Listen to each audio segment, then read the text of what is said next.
What is going on, guys? It is Wrestlelamia here, back with some more news. Join us now as we look at the wildest news stories and rumors you need to know, including Paige upset with WWE, the real reason behind Jericho and MVP's hate, worry for Ric Flair, WWE releases a star and NXT Star Injured, and much more. Be sure to subscribe and hit that notification bell for daily wrestling videos, and follow us on Facebook for exclusive lists. Also check out Wrestlelamia.co.uk and our own wrestling channel, Incredible.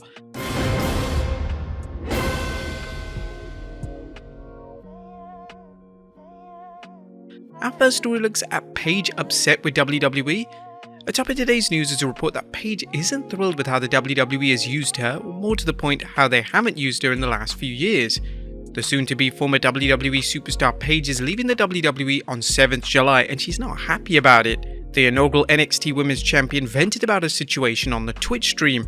"They weren't using me to my full potential, that's for sure. I broke my neck twice for this company just to be let go. I still tried to fight to do something, and then not to be told until the last minute left me disappointed. Again, I understand their reasoning why they didn't want to renew the contract." While she understands the WWE's reasoning, her comments suggest she's still upset with the company for releasing her, especially in light of how she feels she sacrificed her body for the promotion, eventually having to retire due to her well-documented neck injuries. It is somewhat puzzling that Paige, who grew up around wrestling, seems oblivious to the reality that there's no loyalty in pro wrestling and that promotions kick wrestlers to the curb when they're no longer useful. Paige talked about the circumstances surrounding departure and the conversation she had with Vince McMahon. "We're having a normal conversation and it's like, so we're not going to renew your contract. I texted Vince McMahon, he texted back. Everyone was respectful about it. It's a bummer. They're keeping the door open. Both Vince and Johnny said that they'll keep the door open, but that's usually what the company says." Paige seems to think a return would be special if it ever happened. "I do feel if I ever wanted back, I would make it more special. If WWE ever asked me to do something, it would be that much more special. There's nothing I can do. I wish I could stay longer. WWE doesn't want to re-sign me. It's not my decision. I don't want anyone to think it's my decision to walk away." As we mentioned in an earlier video, Paige's no contact status, which means she can't be touched in any type of segment, may have made it problematic for the WWE to put her on television. However, according to Paige, it wasn't from a lack of trying on her part, as she pitched ideas to the WWE about how to use her, including her acting as Ronda Rousey's manager. Next up, the real reason for MVP Jericho hate. Now, the recent story concerning Chris Jericho and MVP's heated argument at Texas hotel last May has led to speculation about why the two don't seem to like each other. As noted by Cultaholic, MVP was reportedly visiting friends at the hotel in Houston following All Elite Wrestling show in the area, and the WWE talent was said to have approached Jericho to discuss their issues. MVP invited Jericho to step outside so they could handle their problems. Jericho instead got into the elevator and said he doesn't fight jobbers.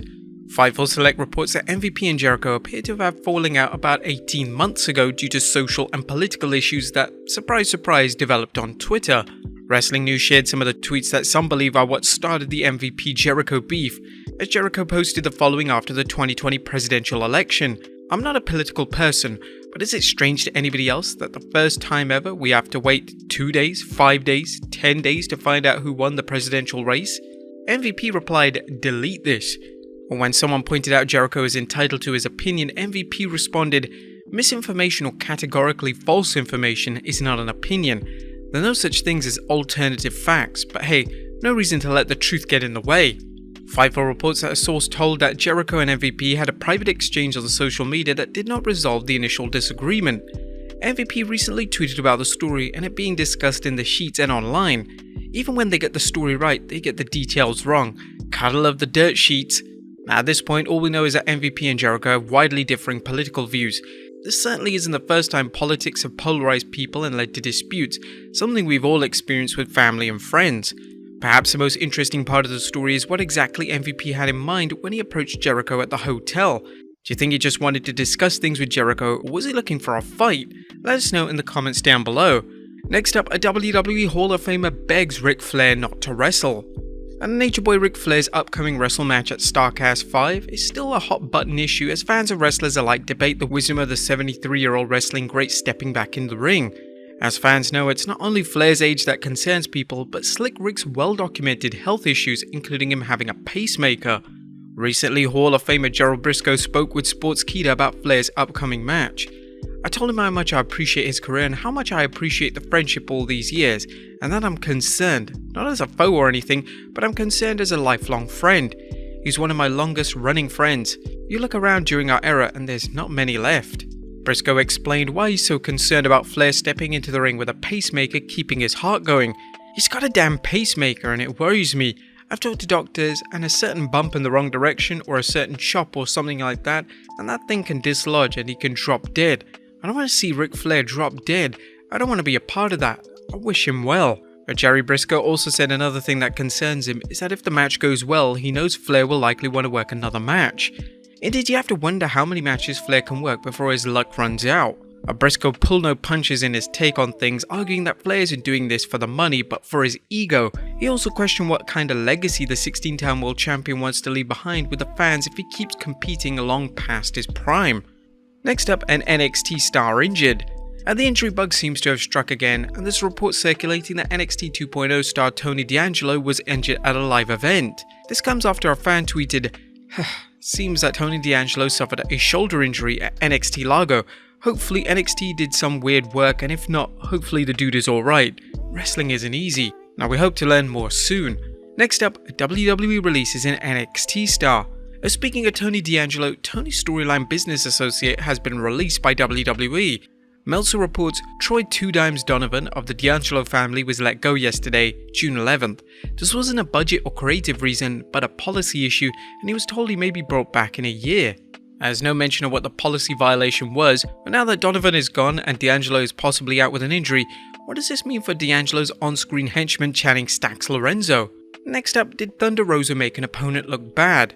Making your opponent look good is considered one of wrestling's most important storytelling tools, so what happens if a wrestler intentionally works to make their opponent look bad? Well, the answer, of course, it can lead to an awkward match. The match between Shawn Michaels and Hulk Hogan at 2005 SummerSlam is a prime example, and now there are accusations that Thunder Rosa made Marina Shafir look bad during the 8th June match on Dynamite. The accusations began when a fan tweeted about the match saying, "It's been a long time since I've seen a match where somebody so obviously tried to make themselves look better than their opponent by sandbagging and no selling, but I just saw a perfect example of it on Dynamite." Things got interesting when Marina Shafir and former AEW Women's Champion Dr. Britt Baker both liked the tweet. Now, if you saw the match, did you think Rosa was no selling for Shafir? Let us know in the comments down below. And finally, Seth Rollins taunts 2 young Cody fans. Last but not least, Seth Rollins has found a way to take his already white-hot heel heat to the next level, as seen by his recent live event where he taunted 2 young Cody Rhodes fans at ringside. He mocked the fans when he saw their Cody signs and American Nightmare-inspired attire, and continued taunting them throughout the match.